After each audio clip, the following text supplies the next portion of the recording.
Hoje o bate-papo é com o Idemar Pessoa de Oliveira, ele que já atuou como volante, atualmente é treinador, mas viveu uma grande fase no Goiás, fez história no Flamengo também. O Idemar, tudo bem com você? É um prazer estar falando aqui contigo.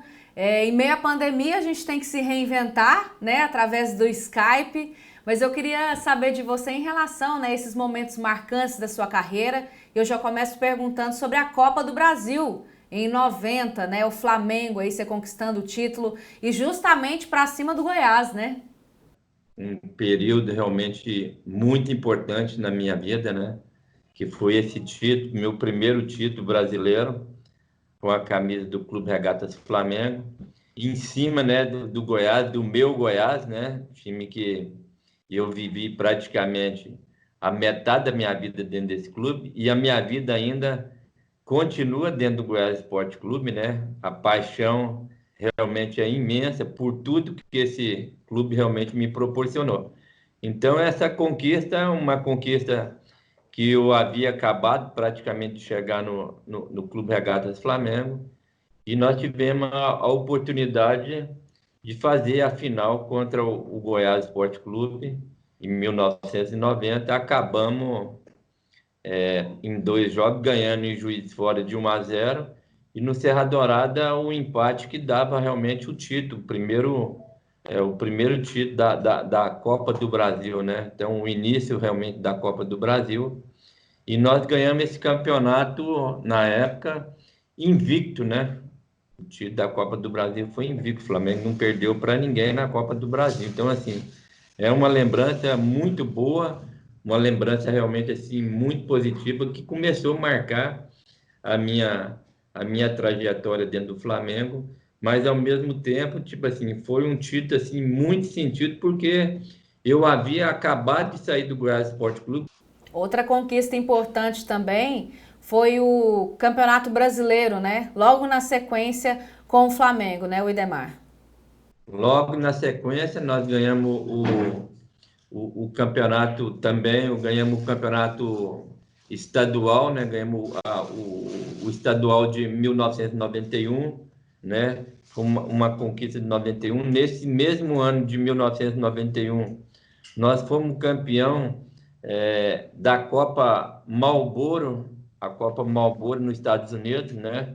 Em cima da seleção dos Estados Unidos. O Flamengo foi campeão em 1991. E nesse mesmo ano de 1992, veio realmente o título brasileiro, né? O título brasileiro, né? Outra marca realmente histórica é, dentro do Flamengo que eu consegui deixar. Eu, como goiano, eu sinto realmente uma alegria muito grande, né? De ser realmente do nosso estado. Então, assim, eu sou realmente um privilegiado, né, de ter tido realmente assim uma trajetória dentro do futebol brasileiro, dentro do futebol do nosso estado, né, de ser assim o primeiro goiano a ser convocado para uma seleção brasileira jogando no Goiás. E já aproveitando, né, já que você está falando de seleção brasileira, o que que representa, né, o Carlos Alberto Silva na sua vida? Muita coisa, né?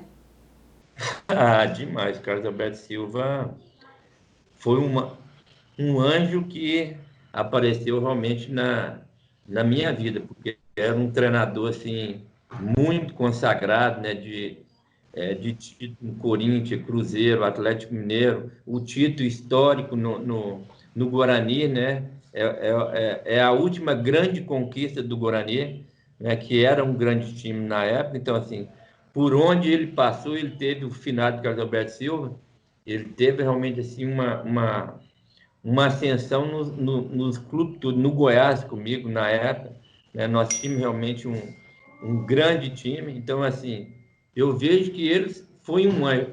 Nós, na verdade, a gente sempre precisa de um anjo na nossa vida, né? Então, Deus colocou ele no nosso estado, né, para me dar realmente a grande oportunidade na época, né, dentro do Goiás Esporte Clube, porque eu tinha vindo de uma contusão e eu estava 2 anos parado. Praticamente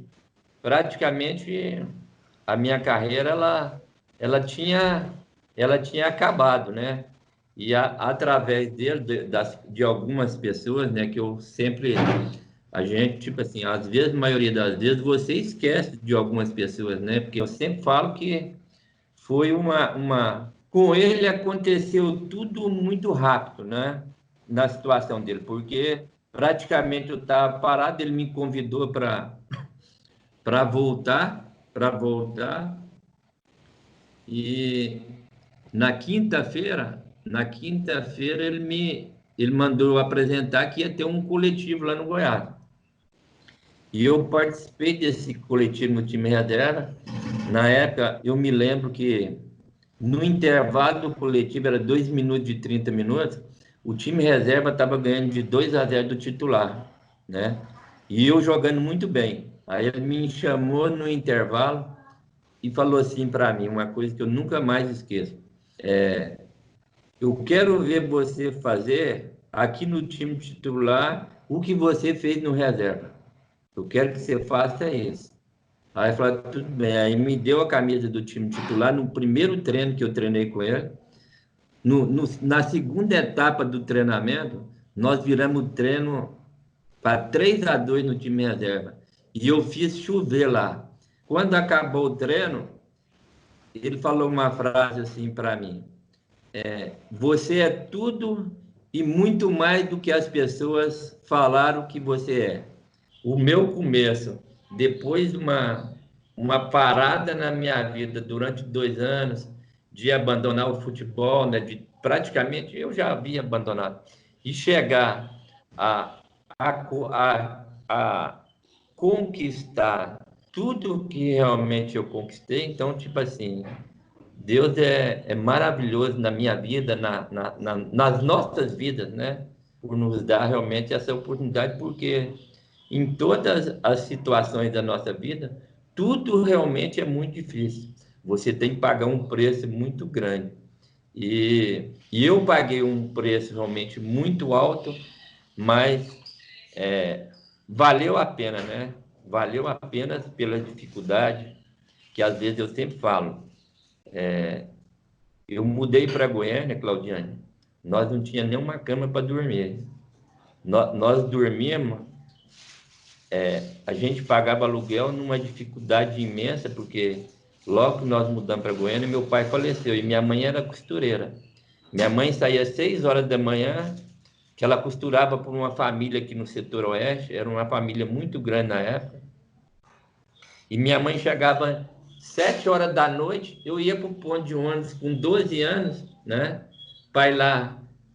Todos os dias eu esperava minha mãe no ponto de ônibus, com as compras para levar para casa. Então, assim, uma dificuldade imensa. Depois da minha trajetória no Goiás, de eu sair ali da Vila São José, né? Eu saía da Vila São José a pé para ir treinar no Goiás. Eu treinava, andava 14 quilômetros, né? Eu andava 14 quilômetros, treinava e voltava, e ainda tinha que ser escondido da minha mãe, porque minha mãe não gostava de jogar futebol. A minha mãe dava corte e costura nos finais de semana. Então ela tinha uma mesa muito grande de costura, e minha mãe comprou um plástico e cobria a mesa. Quando chovia na nossa casa, nós dormia debaixo da mesa. Então, assim, é coisas gostosas da minha vida que eu tenho realmente prazer de falar isso, né? A gente vê, assim, no Brasil inteiro, no nosso estado, muitas pessoas com muita dificuldade, mas as dificuldades, se você perseverar, se você lutar, se você não desistir, porque você vai achar muitas pessoas que vai falar, como falavam comigo, não, futebol é para malandro, futebol é para quem não quer trabalhar. Na nossa época era assim. Nós plantamos uma semente lá atrás, que hoje, a maioria desses atletas profissionais hoje, eles estão realmente colhendo fruto. O Idemar, eu quero te agradecer, viu, pela entrevista. Foi muito bom falar com você, reviver um pouco dessa história. E eu senti, assim, nas suas palavras, sabe, coisa tão boa, uma paz tão grande. E eu só te desejo o melhor, assim, para você sempre. E parabéns pela história de superação que você contou aqui também. Obrigado, eu que agradeço você, do seu programa. Estou sempre à disposição.